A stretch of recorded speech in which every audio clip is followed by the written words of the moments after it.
आप में से कितने लोग हैं जो गाय को रोटी देते हैं?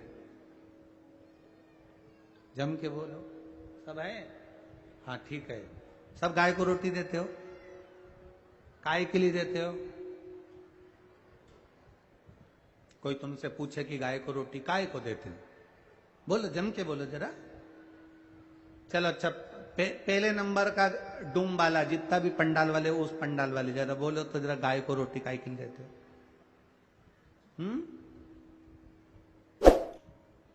अरे बोलो ना, काय के लिए देते हो? चलो ठीक है, तुम बोलो रे जी जी। बीच पंडाल वाले गाय को रोटी क्यों देते हैं?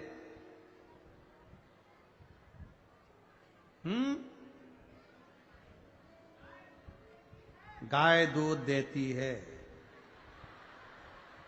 और नी दे तो तुम रोटी भी नहीं दो। है राम जी रे राम जी, धन्य हो रे तिलदाने हो रहा, तुम्हारी तो नजर उतार लू। चलो जाने दो। तीसरे नंबर के पंडाल वाले बोलो, गाय को दूध रोटी काहे के लिए देते हैं? है? उसमें 33 कोटि देवता हैं, इसलिए गाय को रोटी देते हैं। ठीक है, तो पति के भी तो देवता हैं। अरे जीजियों, गाय को रोटी क्यों दी जाती है?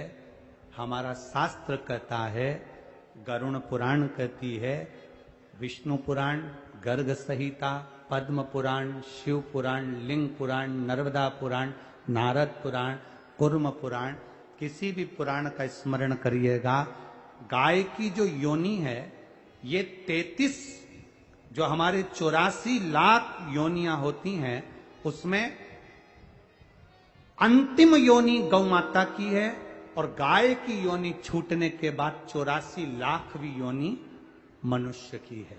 समझना जरा, गाय के बाद कौन सी योनि आएगी? जम के बोलो जरा, मनुष्य की योनि। हम गौ माता को रोटी क्यों देते हैं? गाय को हम धन्यवाद देते हैं कि तू इतनी योनियां काटती काटती अब अंतिम पड़ाव पर आ गई। तूने कौन सा पुण्य करा था जो अब तू मनुष्य की योनि लेने जा रही है? तेरा साधुवाद, अंतिम योनि पर पहुंची है तू। अब गाय की योनि से छूटेगी तो मानव की योनि में आएगी। धन्यवाद गौ माता, 84 लाख योनियां काटते काटते काटते काटते अंतिम योनि पर आकर तुम टिक गई हो। और प्रभु कृपा से कौन सा भजन, कौन सा पुण्य, कौन सा अच्छा काम करा जो तुम इस योनि में आ गई। अब इस योनि से छूटोगी, मनुष्य की योनि में जाओगी, मानव की योनि में रहकर भगवान का भजन करोगी। इसके बाद तुम्हारी कोई योनि नहीं होगी, तुम भगवान की हो जाओगी, फिर कोई योनि में नहीं पड़ना पड़ेगा। तुम्हारे अंदर भजन करते करते 84 लाख योनियों को काटते काटते तुम गौ माता की योनि में आए हो। जब हमारे यहाँ कोई व्यक्ति अच्छा काम करता है तो उसका सम्मान किया जाता है, आदर किया जाता है। गौ माता के अंदर भजन करते करते गौ माता 84 लाख योनियों को काटती काटती काटती काटती अंतिम सीढ़ी पर पहुंच जाती है। तब हम गौ माता को सम्मान देते हैं, मां तेरे बराबर दुनिया में कोई नहीं होगा। अब तू अपनी इस योनि को छोड़कर मनुष्य की योनि में आएगी, भजन कर कर परमात्मा की हो जाएगी। मां हम तुझे क्या दें? तेरा भजन का प्रताप इतना है, हम तुझे क्या दें मां? तो गौ माता हम तुझे दंडवत करते हैं, नमन करते हैं, और तेरे अंदर जो भक्ति है भगवान की, उसके लिए हम एक रोटी का दान करते हैं जो तेरे अंदर 33 कोटि देवताओं को देने के बराबर है। हम उसका आदर कर रहे हैं, हम उसका सम्मान कर रहे हैं, हम उसका सत्कार कर रहे हैं। इतनी बड़ी योनि में पहुंचने के बाद तू अब अंतिम पड़ाव की ओर जा रही है, अंतिम पड़ाव। हे गौ माता, साध होता है, साध साध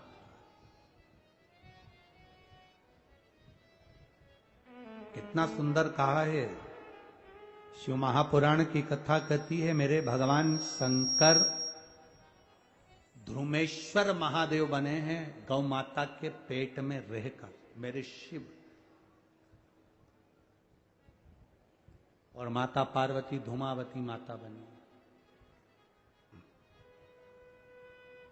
कितना विचित्र भाव है,